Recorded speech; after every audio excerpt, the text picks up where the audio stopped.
Vivama, vivama. Vivama, Yogi Parama Masa Atmapamyena Sarvatra Atmapamyena Sarvatra Samam Pashyati Arjuna Samam Pashyati Arjuna Sukham Bhayati Vadukam Sukham Bhayati Vadukam Sayogi Paramo Mata Atmapamyena Sarvatra Atmapamyena Sarvatra Samam Pashyati Arjuna Samam Pashyati Arjuna Sukham Bhayati Vadukam Sukham Bhayati Vadukam Sayogi Paramo Mata Sayogi Paramo Mata Atmapamyena Sarvatra Atmapamyena Sarvatra Samam Pashyati Arjuna Samam Pashyati Arjuna Sukham Bhayati Vadukam Sukham Bhayati Vadukam Sayogi Paramo Mata Sayogi Paramo Mata Atmapamyena Sarvatra Atmapamyena Sarvatra Samam Pashyati Arjuna Samam Pashyati Arjuna Sukham Bhayati Vadukam Sukham Bhayati Vadukam Sayogi Paramo Mata Sayogi Paramo Mata Atmapamyena Sarvatra Atmapamyena Sarvatra Samam Pashyati Arjuna Samam Pashyati Arjuna Sukham Bhayati Vadukam Sukham Bhayati Vadukam Sayogi Paramo Mata Sayogi Paramo Mata Atmapamyena Sarvatra Atmapamyena Sarvatra Samam Pashyati Arjuna Samam Pashyati Arjuna Sukham Bhayati Vadukam Sukham Bhayati Vadukam Sayogi Paramo Mata Sayogi Paramo Mata Atmapamyena Sarvatra Atmapamyena Sarvatra Samam Pashyati Arjuna Samam Pashyati Arjuna Sukham Bhayati Vadukam Sukham Bhayati Vadukam Sayogi Paramo Mata Sayogi Paramo Mata Atmapamyena Sarvatra Atmapamyena Sarvatra Samam Pashyati Arjuna Sukham Bhayati Vadukam Sayogi Paramo Mata Atmapamyena Sarvatra Atmapamyena Sarvatra Samam Pashyati Arjuna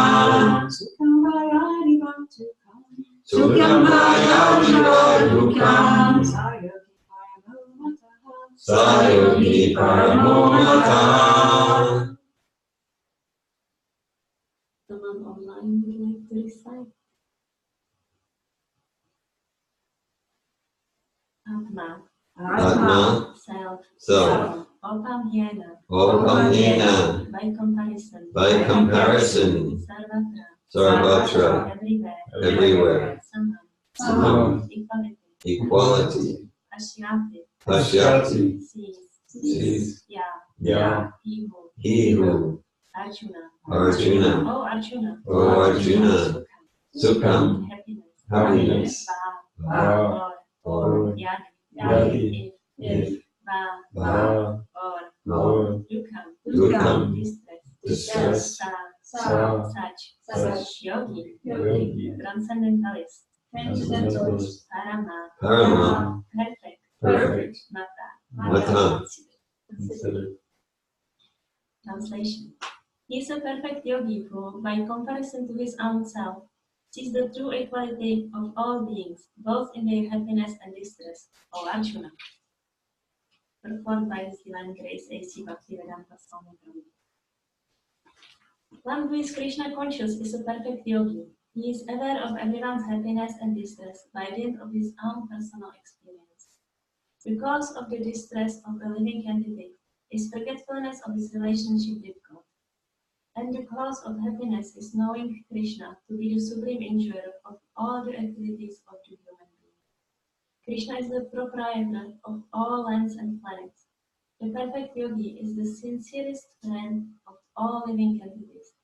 He knows that the living being who is conditioned by the modes of material nature is subjected to the threefold material miseries due to forgetfulness of his relationship with Krishna.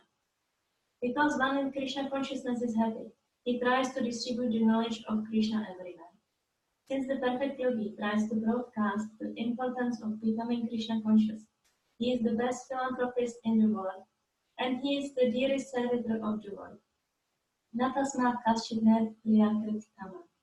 In other words, a devotee of the Lord always looks to the welfare of all living entities, and in this way he is actually the friend of everyone. He is the best yogi because he does not desire perfection in yoga for his personal benefit, but tries for others also. He does not envy his fellow living entities. Here is a contrast between a pure devotee of the Lord and a yogi, interested only in his personal elevation. The yogi, who has withdrawn to a secluded place in order to meditate perfectly, may not be as perfect as a devotee who is trying his best to turn every man toward Krishna consciousness. So, we are going to invoke presence of the pure devotees by reciting the verses from Introduction to Bhagavad Gita, which is on chapter 1. So you can just listen or chant together. Page 1. Page 1, introduction. Page 1. Yes. Yeah, page 1, introduction. Page 1, pass the forwards.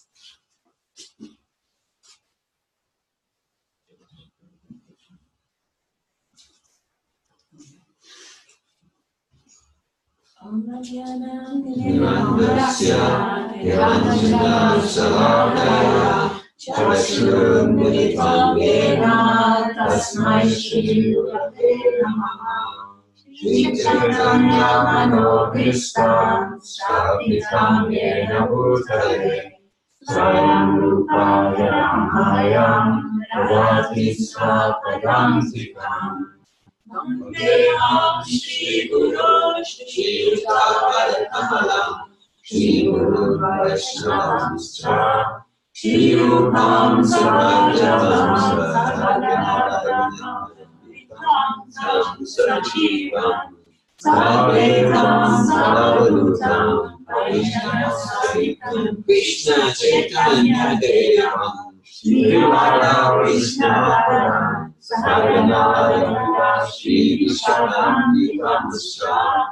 Hare Krishna Karuna Sindhu Dinabandhu Jagapate Gopesha Gopika Kanta Radha Kanta Namostute Nanda Gauranga Radhe Vrindavaneshwari Ishavanu Devi Pranamami Hari Priye Amshakalpaltayugyasya Kripa Sindhubhya Evasya Patitanam Pavanebhyo Vaishnavebhyo Namo Namaha Jai Shri Krishna Chaitanya Prabhu Nityananda Shri Advaita Gadadhara Srivasadi Gaura Bhakta Hare Krishna,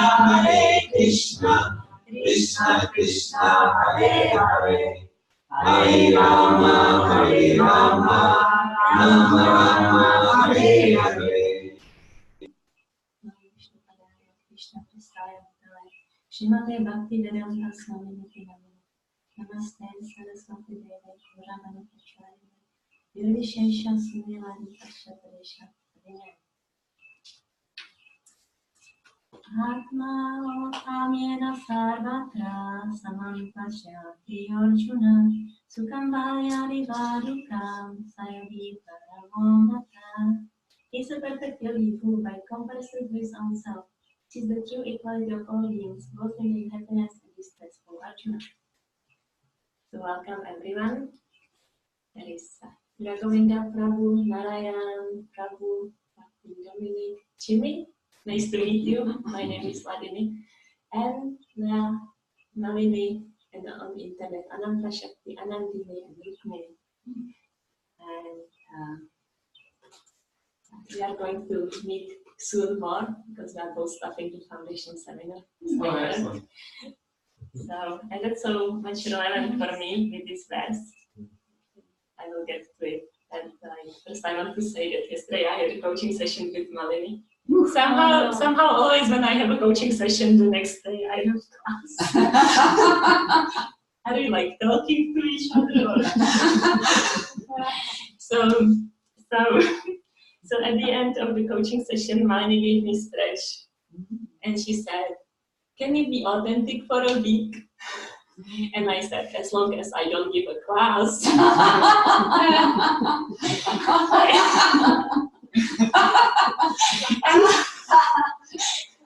And then after the session, I went to my computer, and there is this beautiful message from Raghvinda.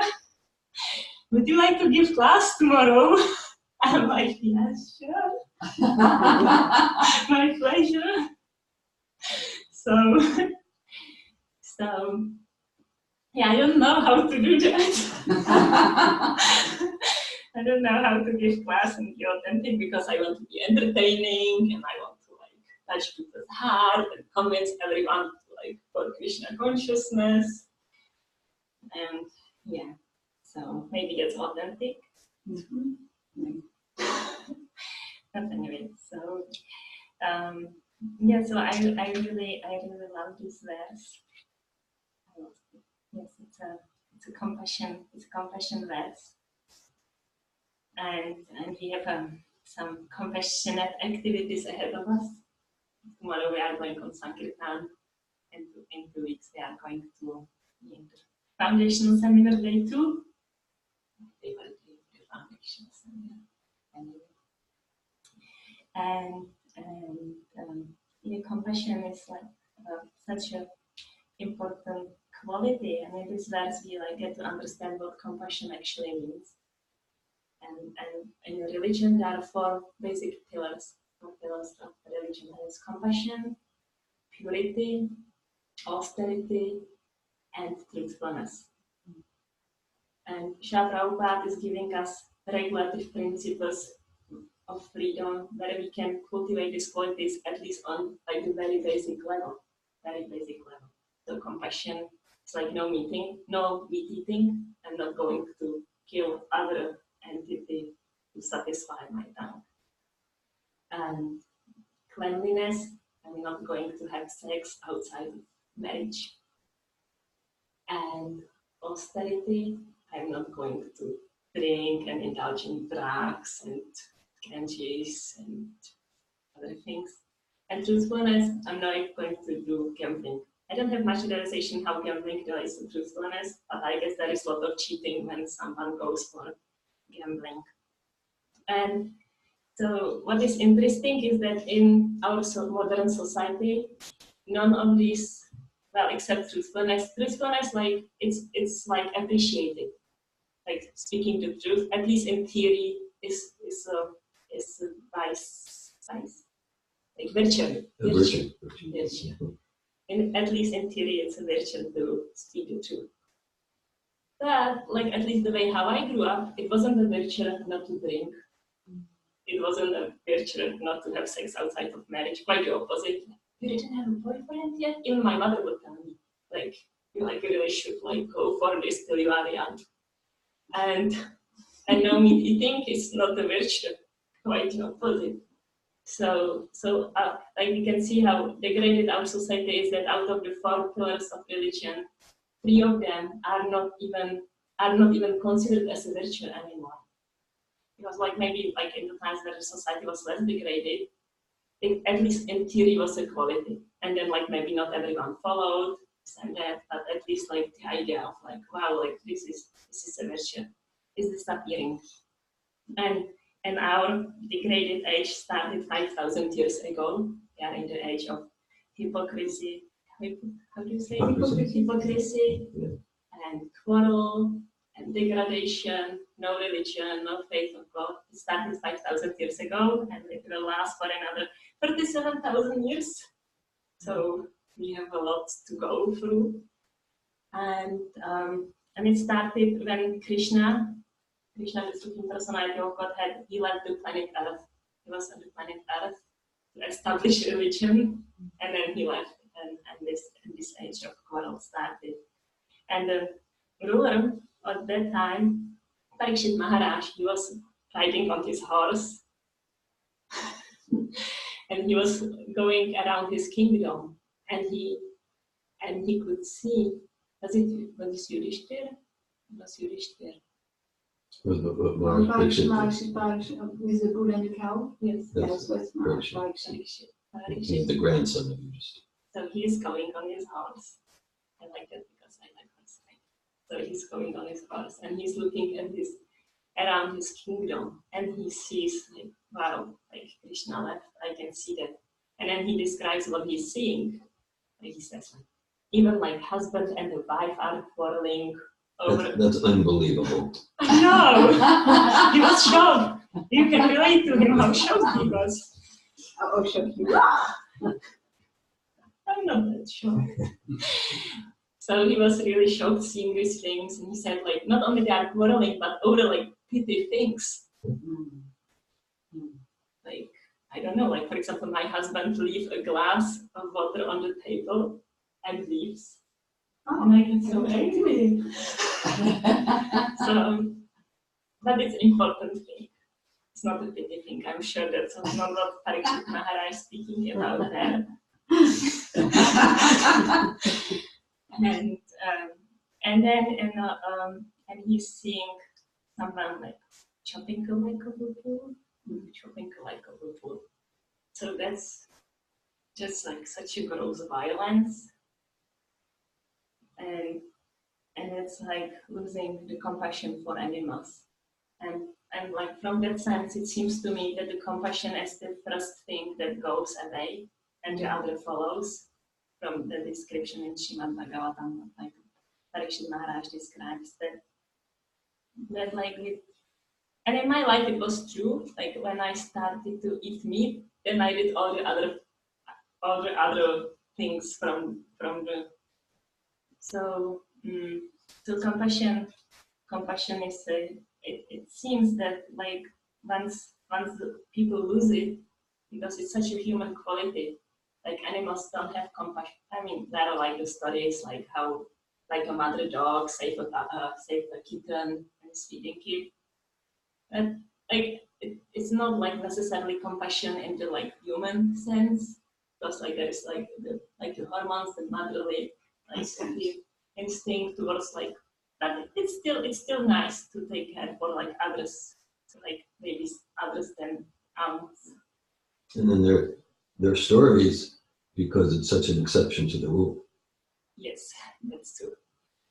And that someone is in the body of the dog doesn't mean that he has more doggish consciousness than I do. Because it's true. Because the consciousness develops and the body then changes at the time of death accordingly.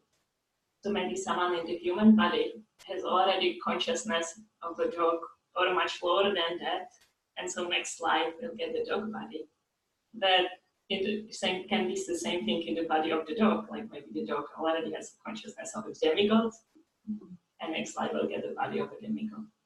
But like, the human consciousness is like, okay, I will not say the human body, but the human consciousness quality is compassion, and animals don't have it. Like if like let's say I walk and on the side of the road I see a bird that's injured. I will feel compassion, and like so many people pick up the bird and go to a veterinary clinic and pay hundreds and thousands of dollars to get the little bird safe. If a cat finds such a bird, that's not what the cat will do. But what the cat do, she will torture the bird.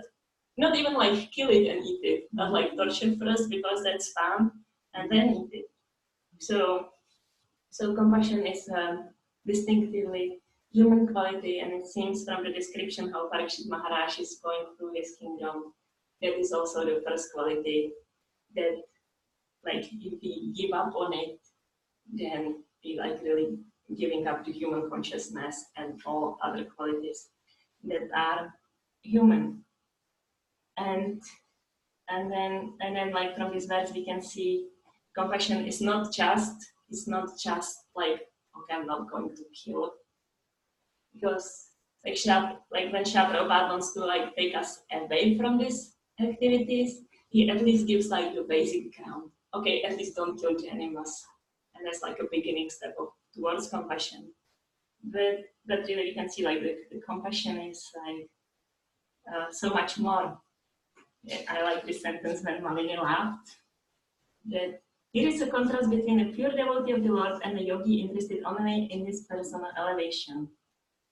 Because the pure devotee of the Lord has so much compassion, and you can see it, like Srila Prabhupada, like how much compassion he had, or still has, to come to New York in the winter. Like he doesn't have like proper dress. He never saw snow. He's almost like homeless, like no money, taking a shower in the subway. Like he could be in India, Vrindavan, meditate in secluded place for his own elevation. Like why does he like care for us? And there is another beautiful compassion verse in Bhagavad Gita. Vidya Vinaya Sampane Brahmane Gravihastini Sunichara Sopakecha Pandita Samadarshina. Humble sage sees with equal vision. Cow, elephant, dog eater. So Suni is a dog, and Sva is also dog. Pache is bake. So the one who is baking dog, Svapache. So he sees with equal vision all these spirit souls who are suffering in the material condition. And so from that verse we can see that there is not even like a category for the New York people. Or Philadelphia people. Oh, pride. I got the name of person. Working breast or something. Thank you. So because like we can say like, oh yeah, like different, like if we say like here, like people in India, like some of them eat dogs. It's like, wow, how can they eat dogs? You know, like dogs are like best friends. Like how it's like so we like tend to think like, it's like a cultural thing, you know. So like we eat cows and they eat dogs, and but it's not like that, because like first of all, the cow consciousness is much more elevated than the dog consciousness, and second, cow is giving milk, and it's so amazing. And like a cow is like really like from like affection and service to the human being, she's giving milk, and she's giving so much more than the calf needs, because she wants to give to the humans also. And then so in that sense, the cow is like a mother, because the mother is giving the milk out of affection to the children. And then to go and kill the cow is so vicious. And there is no category for that in Bhagavad Gita. Like if someone kills the dog and eats it, it's like the lowest amongst the men. But to kill the cow and eat it, there's no category. There is no category. And Srila Prabhupada, for these people who have like no category whatsoever, he's having compassion.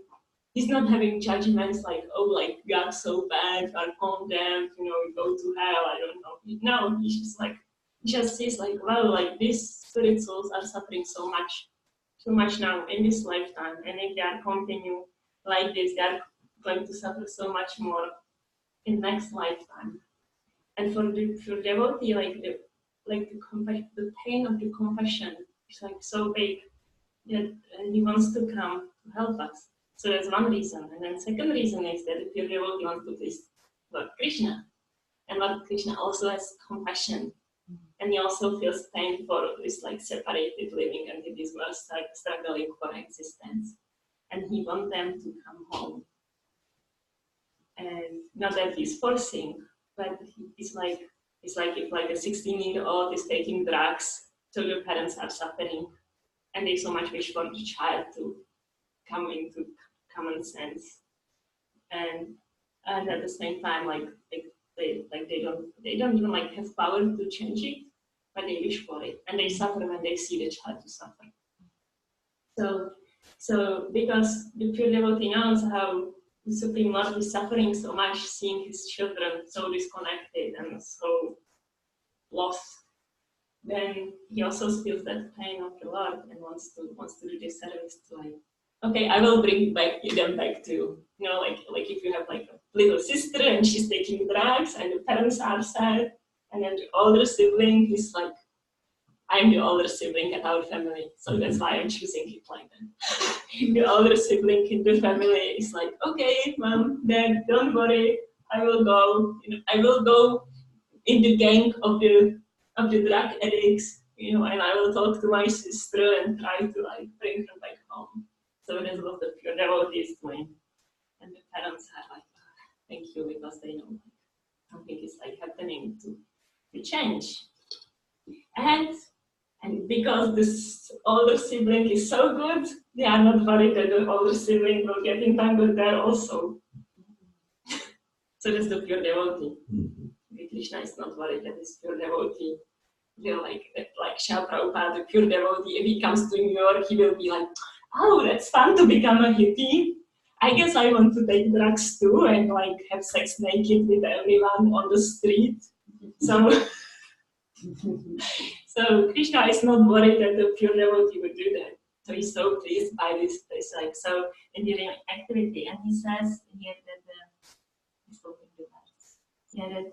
he's the best philanthropist in the world, and he's the dearest servitor of the Lord. And Krishna says it in Bhagavad Gita. I'm not sure if it's Natasmat Kashit. That's it. Yeah, it's quoted slightly differently. Yeah, so he says like who is like sharing this message is the most dear servant to me, and there is never been anyone more dear to me, and there will never ever be anyone more dear. So endearing to do this compassion work, and then as we can see, compassion is not only I don't kill animals. Oh wow, good! I don't kill people. Look at me, how much compassion I have. It's also like really seeing the suffering of everyone and do something for that suffering. And it's not like sentimental, you know, like okay, so they're like, I don't know, children starving to death. So from sentimental place I can go and like, okay, I'm going to feed them and they will not starve. So it's not cow. With a cow. So let's say I feed them vegetarian, because we already discussed this. So it's nice. It's nice.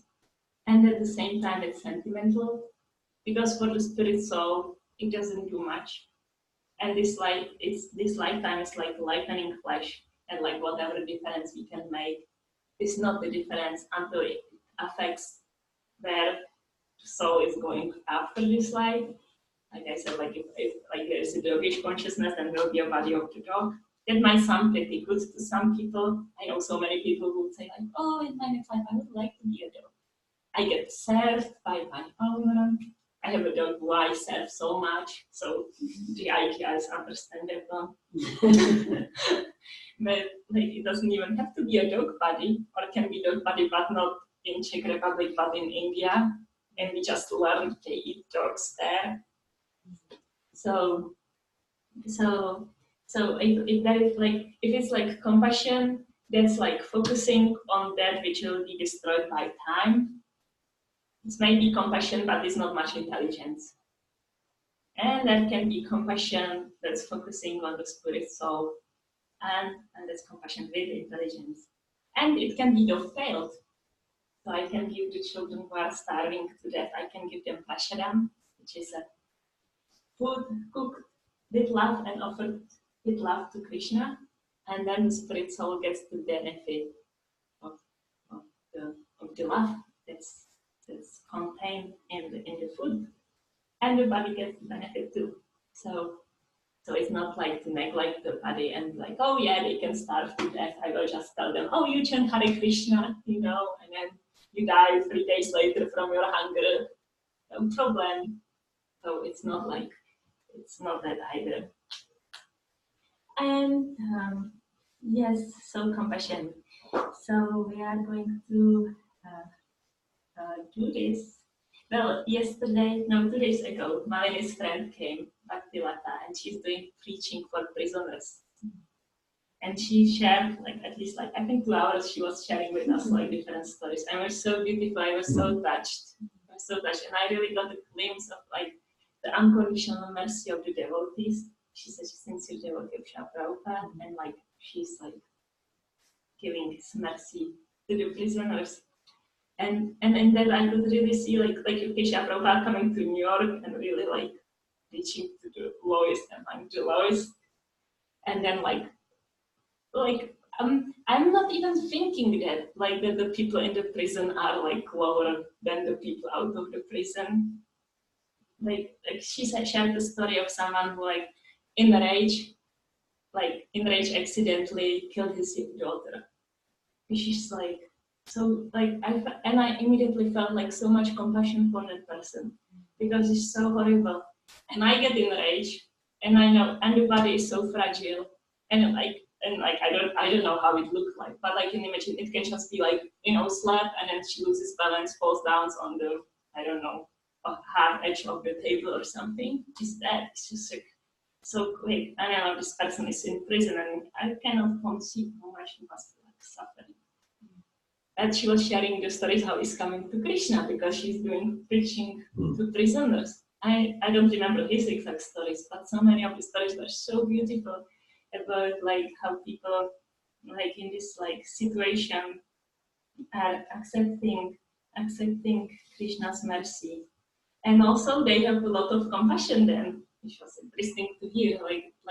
They have so much tendency and natural propensity to, when they get this, to give it to others.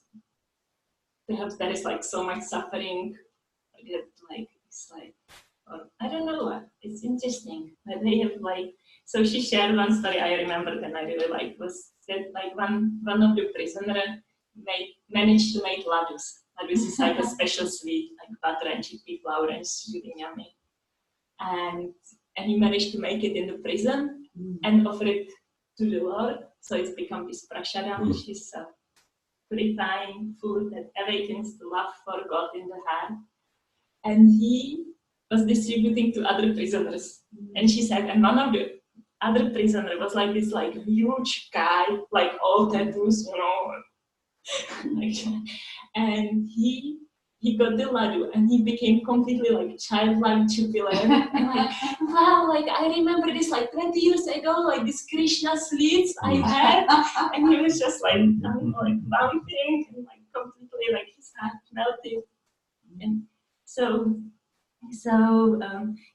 that's compassion. And listening to Bhaktilata, I was really so awake to the principle of the unconceivable compassion of the devotees. And it's just no judgment, wow, you did this, man, you should suffer. No, she's wow, it's so much suffering, and let's bring the people to the original consciousness that there is no suffering, because it says that because of the distress of the living entities, forgetfulness of its relationship with God, and that forgetfulness leads to losing intelligence. When we are disconnected from the source of intelligence, we have no intelligence, and then we act kind of whimsically, and then it leads to terrible conditions, in prison. But also, if someone is happy, relatively, the suffering of the soul is the same.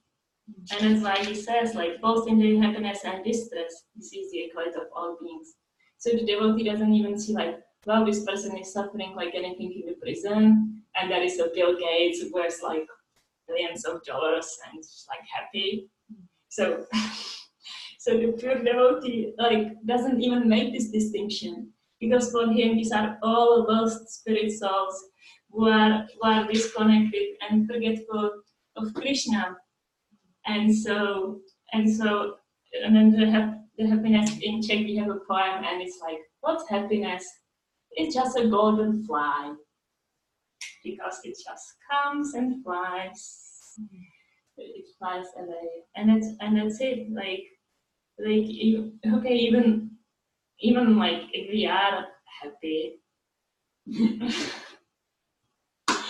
doubting it, but even if we are, like, how long is going to last in this world where like death is behind every corner, disease, losing the beloved people, everything is temporary. Even if we think we are happy, because usually not, usually like we just like try not to remember that all this is awaiting. How long is it going to last? And okay, even if we are happy, like on that level, the soul is suffering so much because it's not with Krishna. So it's almost even more danger to be happy than to be distressed, because the prisoners are taking to Krishna consciousness so nicely. And then she said, and then they get out of prison and I don't hear from them. And then they go years later back to the prison and then I hear again from them. And she spoke about one person who got to the prison the third time. And he wrote, now I get it's not just for the prison thing. So it's dangerous. It's dangerous because Krishna, like when we practice Krishna consciousness and maybe only do it distressed, guess what he's going to give?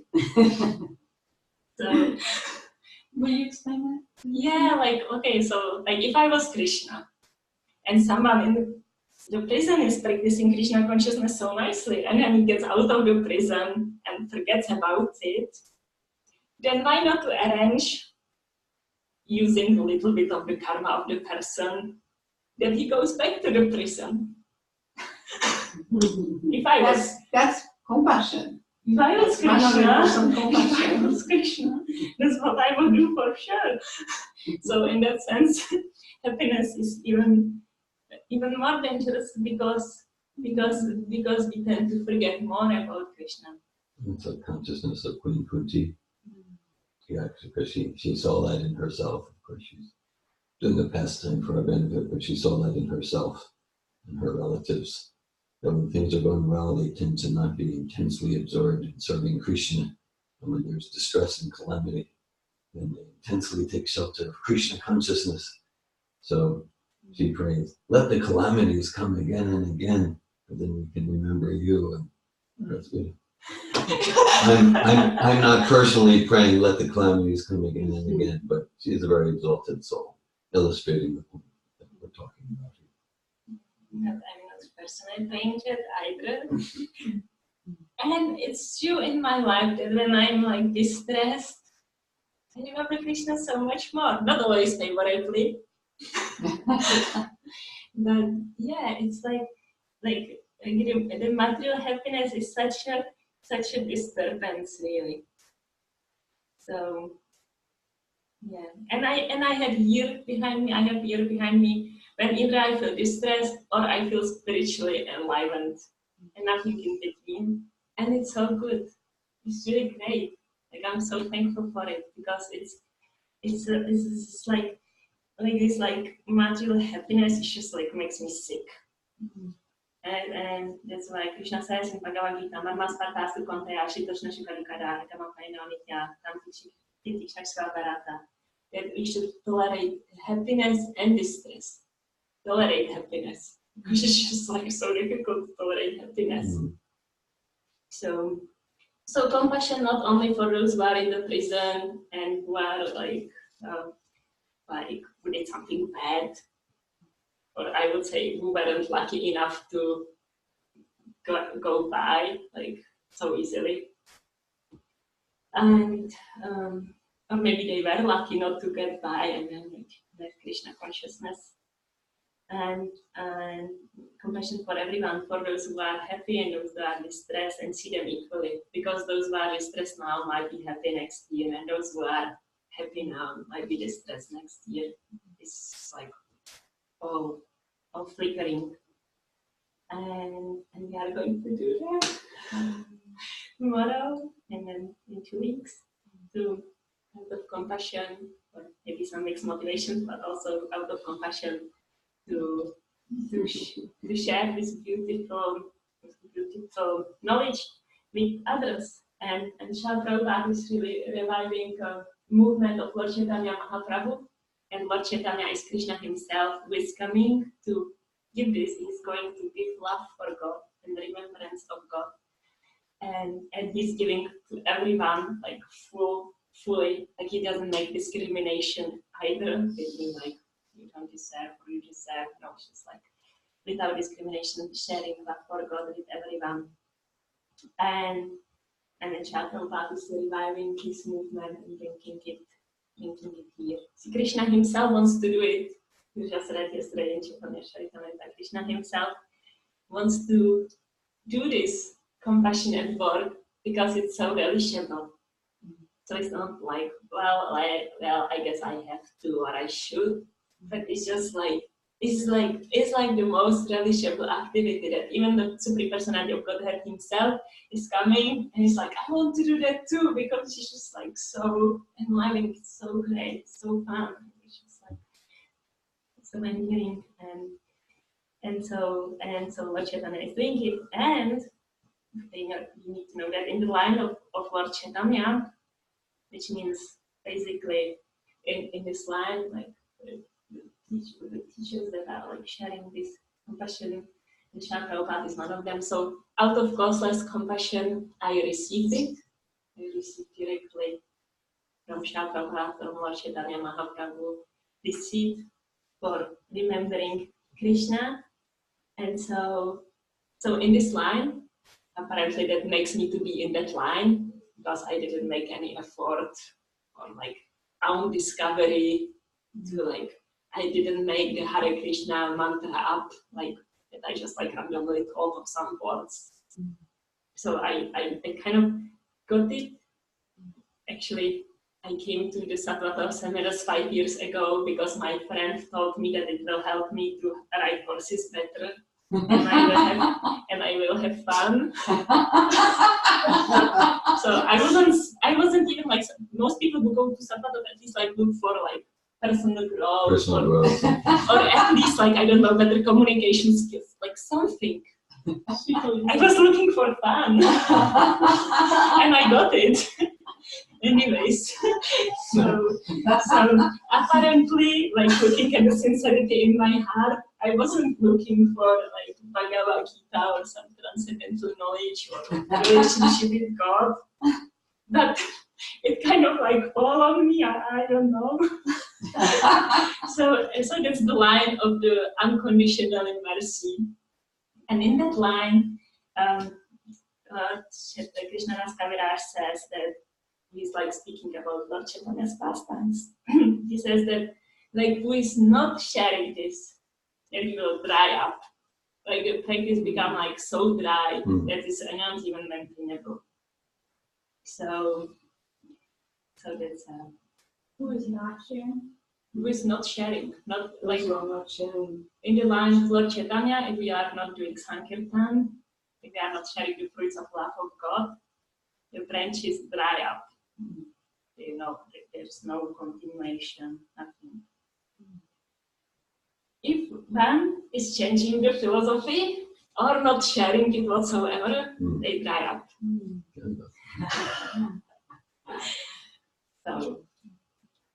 So we have a Bhagavad Gita tomorrow says original as it is. So no changing and sharing tomorrow. Hare Krishna. So, questions, comments, realizations, criticism, feedbacks. Yeah, I think my favorite part of listening to Bhaktivedanta story was to see like how quickly the prisoner, when they receive it, they want to give it. It's like automatic. As soon as they receive the boon of practicing bhakti yoga, chanting, reading, they want to give it. And it's really rare. And that's really what this movement is about. Lord Chaitanya's movement, Sankirtan movement. It's about receiving the fruit of love of God and distributing the fruit. Lord Chaitanya said, like, there is too many fruit, I cannot distribute them all. I need help to distribute those fruits. And then joining and following Lord Chaitanya's footsteps and being part of his movement means somehow or other of giving the fruits of love of God.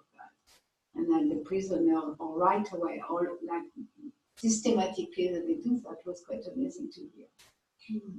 He says, I cannot do it myself, but anyway, he's giving us the mercy that we can join the fun. Because he did it He could do it himself. He knows that.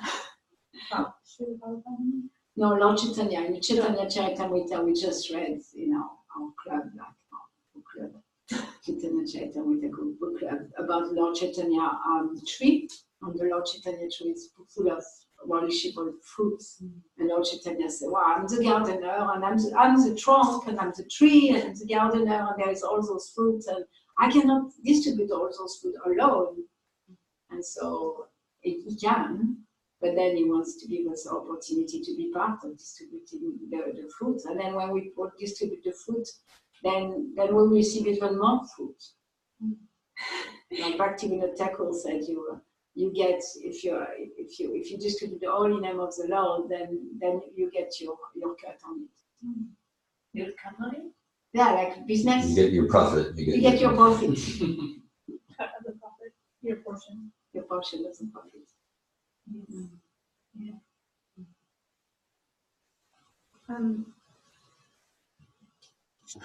I feel emotional, like distressed sometimes about I'm not doing enough and there's not enough help and this is really special, Krishna consciousness, and I just feel distressed. Like I can't do enough and there's not enough help to share and to make like really have a strong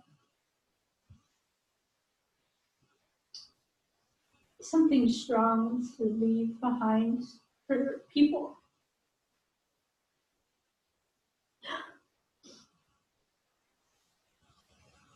I'm often feeling distressed. And I don't know if it's like just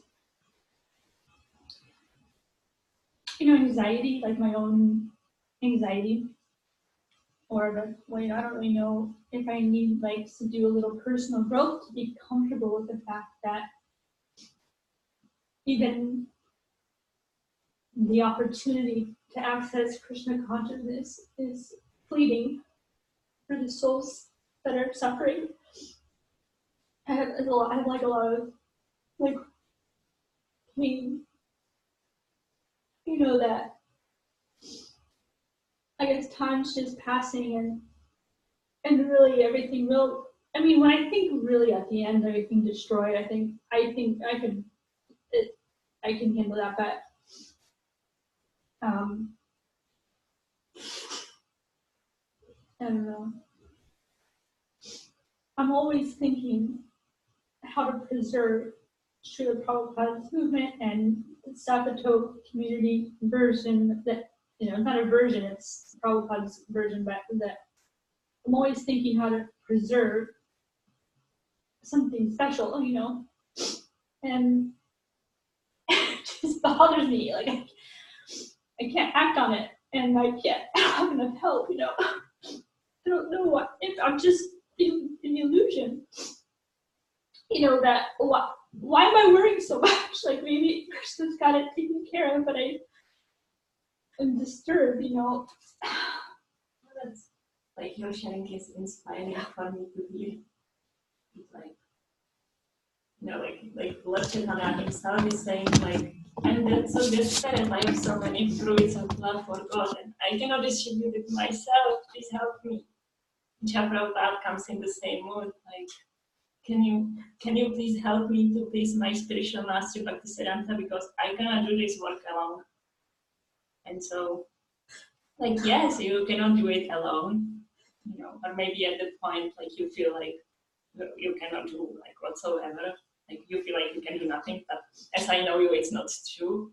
You just published a beautiful book, did the lectures, and yeah, even we save the recordings, and somehow all of the 2018 recordings are not actually disappeared, but they're not online. Like a whole folder, I think it was 18. A whole folder is not available that was available online, and it requires going back if we want to. I thought about that during chanting this morning. Why did Krishna want those to disappear? Yeah, so Prabhupada's like taping machine disappeared, and he had something stolen. It's Bhagavad Gita. his Bhagavad Gita Can you disappeared. imagine completing your full manuscript of the Bhagavad Gita at the time when there was no computer and nothing? No photocopy. No photocopy, no computer, nothing, and getting the whole manuscript to disappear. Yeah. For a few tea biscuits. So I think like when I thought of that this morning, I had more like of a sense of I had more of a spirit of discovery. Like Krishna arranges these things. To see our sincerity. To see our sincerity. contest your sincerity. Like Prabhupada could say, like, oh, I tried Bhagavad Gita exchange for biscuits. Okay, I guess it's not my service. Yeah, I think that's Oh yeah, that distress and your tears and the pain. I mean, my sense is that's qualitatively it's the same as Hladini Shakti sharing. It's the same distress that moved Prabhupada to write Bhagavad Gita in the 1940s, and then to do it again in the 1960s at the Jaladut. It's the same distress that Krishnadas Kaviraj Goswami is feeling when he's writing Chaitanya Charitamrita now. So that's so I too am inspired. And then what we do with that distress, how are we responding to that distress? We can respond in a way that follows the spirit of Srila Prabhupada, or we could respond in a grungy way. We could respond in a grungy way with grungy payoff stuff that I become discouraged, I become alienated from myself, I go into resentment, I go into material shame, I go into laziness, I go into frenetic rajasic activity. So the basic distress, that's the distress. It's a distress that the Lord Chaitanya is feeling. He starts his movement. That's the distress of Bhakti Siddhanta.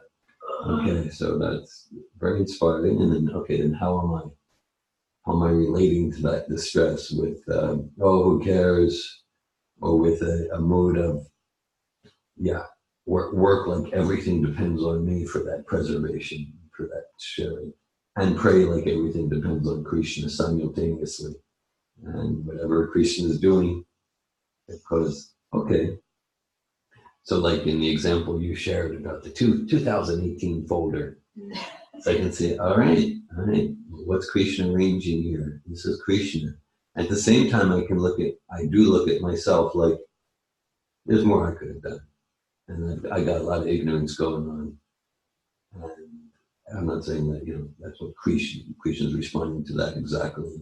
But I can see there's more I could have done, and there's more I could do in that particular service because of my basic, I would say primarily tamas gun for me. Because my tamas gun, we lost a lot of material that could be very powerful for Prabhupada's movement. So I feel bad. I feel bad about that. And at the same time, so let me be conscious. Let me be soft. Let me be enthusiastic.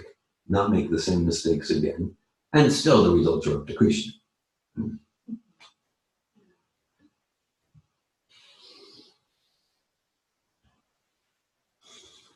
I have a question or a comment. I'm not sure if reason to that. This sentence that we like for people that I also was kind of having some internal. Here's the contrast between a pure devotee of the Lord and a yogi interested only in his personal elevation. I noticed that, like, comparatively my life now from before Sabato is so much. It's comforting. It still has its struggles, but I can handle it or deal with it better now. And so sometimes I struggle with this sort of judgment about, well, am I doing this for my own elevation? I don't ever see it as elevation. I see it as like it's a coping. Like, at least now I can look at it and I can kind of handle it or deal with it. And I use my chanting or reading or coaching and some skills to kind of survive each day. And so they've cumulatively like given me a beautiful life. And I'm very grateful for it. But then I keep, especially when I'm chanting, I'm always like, sometimes I catch myself and my motivation is so I can so my life is a little better, so I can get through today, so I can not be reactive as much, so I can feel better, all that kind of stuff. So when I was reading this, I'm like, there's that again.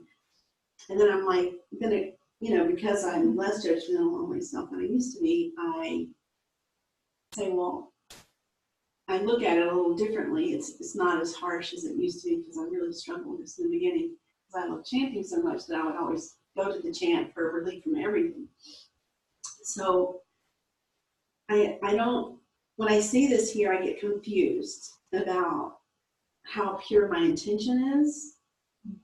And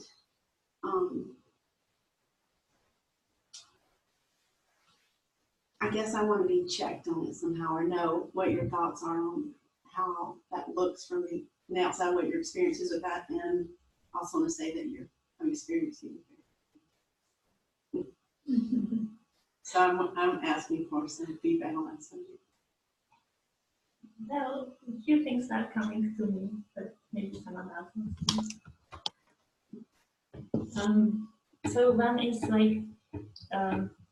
like he says, pure devotees. So that we are sitting here, it like shows some sincerity and interest. It doesn't necessarily mean that we are sitting here, we are pure devotees. Recently, I have a nice quote from Mother Teresa, the modern one, and she says that like we should like really have a lot of like understanding and compassion and patience with each other, because that we are endeavoring on this path of love of God doesn't mean that we are saintly persons. We are just trying to become one. So I think that's relevant to what you shared. Like I have a lot of mixed motivations, and in a sense it doesn't really matter, because like it's good to be aware of them, like just like you are aware of them, because that prevents you from artificially thinking like, oh, I'm like on the platform of devotee, look at me. So it's certainly valuable to be aware of them, because if you are not aware, that's just tamas. If you are aware of them, then that's sattva, and it's like, okay, yeah, I'm not like, he says that pure devotee is like having this in mind, and I have so many other things in mind, so I'm not pure devotee, and it doesn't matter. So, and it's always encouraging for me, and then it's my like new approach. It's not coming from Prabhupada, it's mine, and it's like 51%. It's my 51% rule. So if like at least like at 51%, I wish to please Krishna, I wish to please Prabhupada, and then I have like 49% of other desires. It's good, because let's say, okay, I'm here, sitting and talking philosophy. And then 49% of me wants to sit in the pub and drink a beer. But because it's only 49%, I'm sitting here because that's 51. So that's my comforting philosophy. You like that? Yeah, Krishna so much addresses this in Bhagavad Gita. He describes Chaturvida bhajantimam jana sukriti arjuna Chaturvida jigasar archati ganita paratarshava. He says there's four types of people who approach me, who come to Krishna consciousness, who are not pure in motivations. And we can go through the details, but essentially then in the next verse, in the future verse, Krishna says, and they're all wonderful. They're all, and basically some approach me because they want more money. Some approach me because they feel bad and they want to feel better. Some approach me because they're just kind of curious. Let me check this out. And Krishna says they're all auspicious, magnanimous souls. It's not pure devotion. So that's kind of to be expected. That's kind of part of the process for me, for pretty much everyone I know, and that. To look at mixed motivations, and by continuing in, like, because let's call it in a grungy way. Oh, I see I have mixed motivations. So what's the point of even trying? And then it becomes this not so clever excuse to just give up just give up on the process. But as we continue the process, then we get more and we can notice it. I can notice, compared to 35 years ago. No, 35 years ago, I was quite sure I was a pure devotee and I had no mixed motivations. No, I was. Oh, it was you who were the pure devotee. Yeah. So actually, maybe I'm going backward. No, but now I can see that. Yeah, that was very superfluous. Very superfluous. And I can see actually, I'm approaching the chanting. I'm approaching reading Prabhupada's books. I'm approaching whatever I do with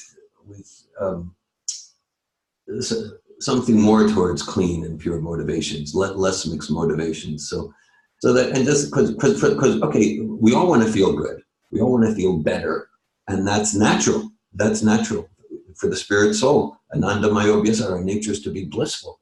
So like, I want to feel better, so I'm going to drink a beer. I want to feel better, and so I'll just invest in the stock market so I can get more money. Then I'll feel better. Not that there's anything wrong with investing in the stock market necessarily, but the idea is that I want to feel better, so let me try these have, do, be sort of approaches. Okay, so even the yogi that Prabhupada's referring there, it's a lower level of spiritual enlightenment than the devotee, than the pure devotee. At the same time, it's much more elevated than someone who's trying to feel better through some have, do, be material means.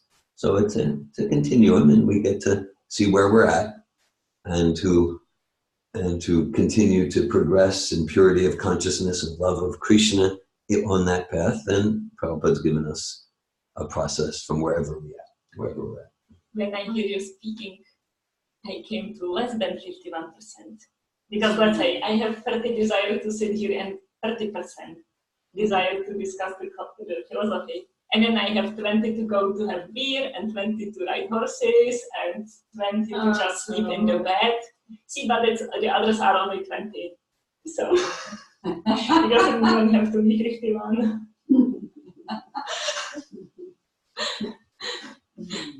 Also, like, Srila Prabhupada desire, like you were saying, Srila Prabhupada desire is for us to understand Bhakti Yoga and to change our desire.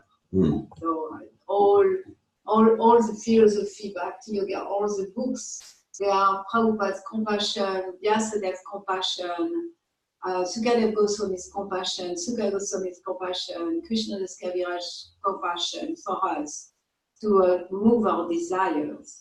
So a sentence like that, he helped us move our desire from, oh, all I want is my enlightenment, to like, oh, I understand that in fact the pure devotee doesn't even want his enlightenment. The pure devotee wants the enlightenment of others. So let me desire that. That's not where I am at. Where I am at is that I want my own advancement, I want my own peace, I want my own happiness. And by reading things like that, we see, okay, well, that's not pure devotional service. And Srila Prabhupada is supporting us to change our desire. So let me desire to want to be in a place of only wanting the liberation of others and not my liberation. It's the whole process of Krishna consciousness is based on desire. So when reading that, it's exactly meant to do what you're doing. Leah is looking like, yeah, I can see that maybe until now it worked for me to practice because I feel good. And now I'm evolving in my spiritual life, and then I see that that's not pure devotional service. And it seems that pure devotional service do exist because Srila Prabhupada is manifesting that, the 6 Goswami are manifesting that, Bhaktisiddhanta Saraswati Thakur, and to only know that pure devotional service exists, that there is such a thing as pure devotional service, that's already such a high level of awareness. Most people don't even know that pure devotional service exists. And then after I know pure devotional service exists, and then, oh, what is it? Okay, but here we have a sense. Okay, it's not yoga. It's not like focusing, on my breathing to feel good and to feel liberated and to not have any problem or detached from the material energy. That's not what it is. Pure devotional service is 100% selfless. So now I know. So wonderful.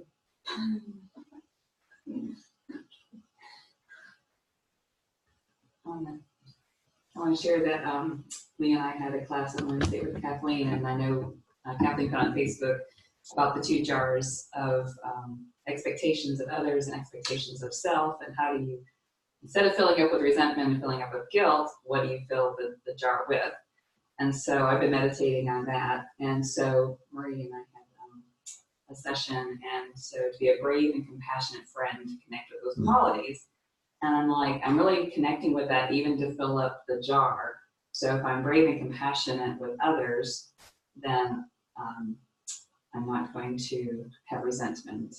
And if I fill that jar up with brave and compassionate friend for myself, then I'm not going to have guilt and shame. And so I feel when I don't do that quality or don't connect with those qualities, then the jar fills up with resentment and guilt. So it was a really powerful session that we had, and it just seems to be filling in other areas of my life. And so reading this, I'm feeling the same, like you're at choice. We talked about being at choice during the book club. And so I'm really grateful that Kathleen offered this session before the foundational course, because it's really putting in that those qualities. So I want to be brave and compassionate to the participants at the foundational course. So I'm putting it out there so that those of us that are serving to keep in that mood of service. That's the mood of the pure devotee, brave and compassionate. Like Prabhupada was so brave. He left India to an unknown land. He didn't even know if we would find proper food. He took some rice and dal with him because he really wasn't sure, like, what will I find there? They eat meat, and what kind of food I will find there? So he left Vrindavan, where he could have stayed and do very well in his spiritual life, to be bravely taking a risk out of compassion. Also, I consider that Srila Prabhupada didn't do that till the end of his life. Not to say that he wasn't always a pure devotee and always, sharing with others Krishna.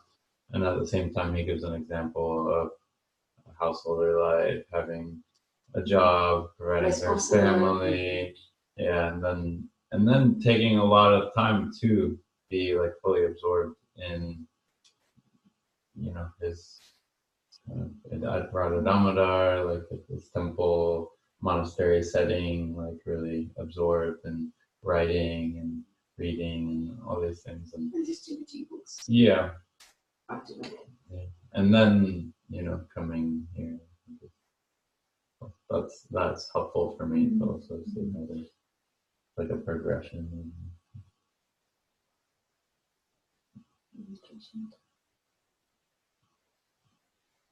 It's like what I hear from you is like it's not for us to like imitate Prabhupada's pastime at this last decade of this manifest life here. There are like other examples, like he's an acharya. Acharya means teaching by example. And throughout his life, he set so many examples for us. So, like before he went to preach, he prepared himself. Like he studied Shastra. He wasn't like, yeah, I guess I know everything. So yeah, or like when Shah Bhaktisiddhanta asked him to do the preaching mission, he had children, like the children and a wife. So he wasn't like, okay, whoever can take care for you, I don't care. So he was responsible. You just want to set up example like, yeah, just like give up your duties. So,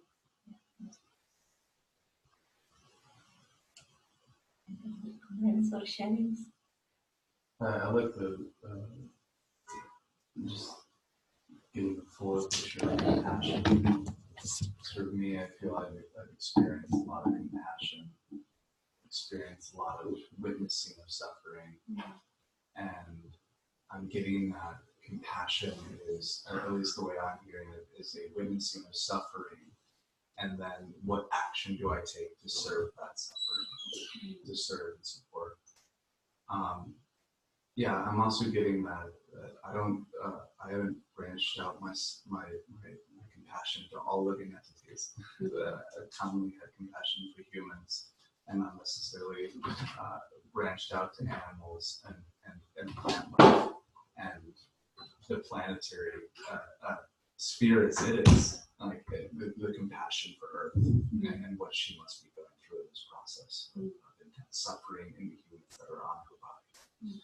And yeah, so it's like I'm seeing where I can expand my compassion for all living entities. And I'm also feeling this interesting thought, how much of what I've created in my life and how much of what I want to create in my life has been motivated from the compassion of my own suffering rather than the compassion of others. And that's what I'm in the curiosity of, and how deeply motivated I could be on this planet if I was focused in the compassion of others. I think it says, by comparison to his own self, the verse says, by comparison to his own self, sees the suffering of others. So like what we are saying is very much aligned with the teaching of Bhagavad Gita. Because you have to experience how it is to suffer, then you see the suffering in others. It's easier for you. And then you are listening to us, you are expanding the compassion to living entities and to Mother Earth. And then you are feeling the pain of others because you have to experience.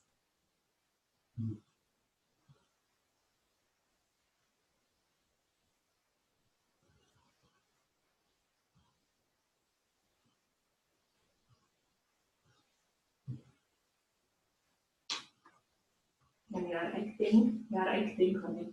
You share not in your life, you are creating something. And you are coming to start the foundation somewhere, and giving 3 days of your life to start it. So much compassion.